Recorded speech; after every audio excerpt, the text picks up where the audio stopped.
Hey there, welcome to Fun Learn Talks, the podcast where we break down business, technology, and history into stories that sparks your mind and makes you smarter.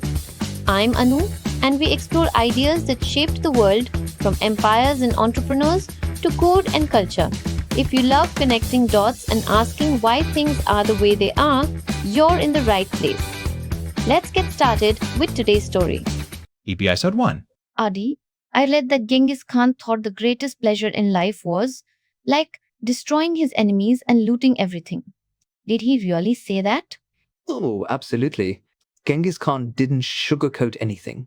In 1215, he led his troops to completely annihilate the Jin capital. Think streets flooded with blood, buildings flattened, almost no one left alive.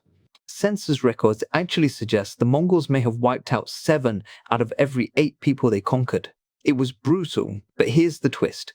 That same Mongol empire also built magnificent cities, including the roots of modern Beijing. How do you go from glorious slaughter to urban splendor? That's the story we're digging into today.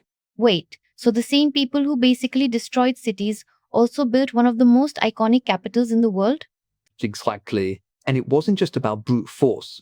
It came down to the people advising the Khans, especially when Genghis's grandson, Khublai Khan, took over. He listened to people who said, hey, maybe you'd get more out of your subjects if you didn't kill them all. Twattoed.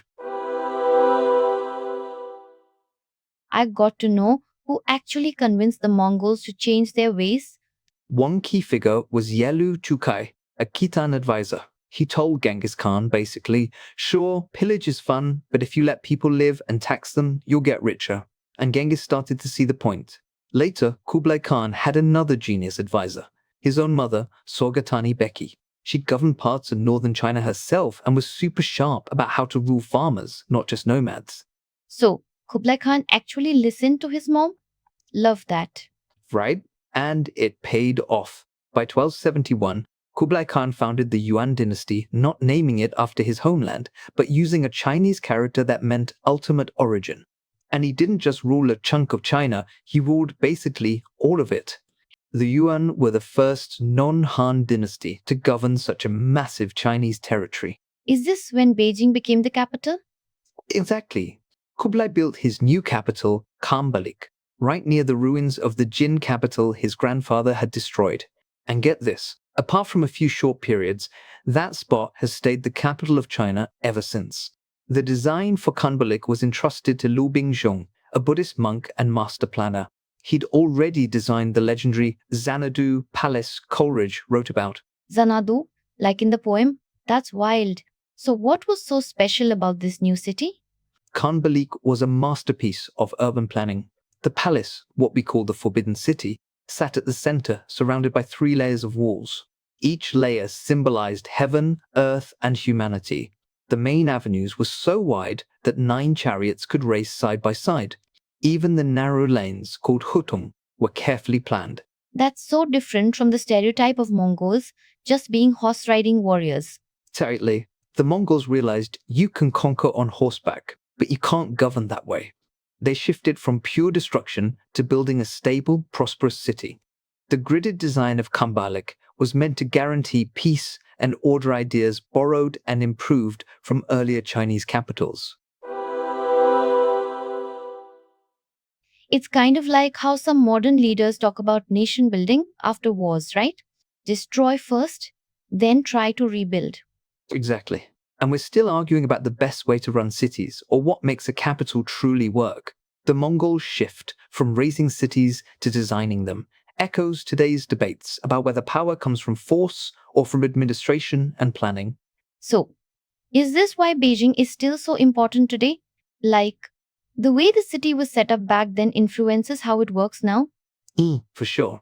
The layout of Beijing, its ceremonial axis, and even the idea of the Forbidden City at the heart of government, all of that traces back to the Yuan dynasty. And think about it. When a new power takes over, do they try to erase the past or build on it? The Mongols did both, destroyed, then reinvented. I keep thinking about how quickly things flipped from total destruction to creating something lasting. It's like a warning and a lesson. Absolutely. It shows how raw power can clear the field, but building something that lasts takes vision, advice, and a willingness to adapt. Today, when governments or companies try to disrupt everything, they face the same question after the disruption. Can you actually build something better? And we're still dealing with that.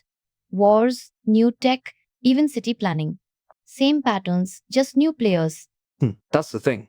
History doesn't repeat itself exactly, but the choices are the same: destroy or create, rule by fear or by law.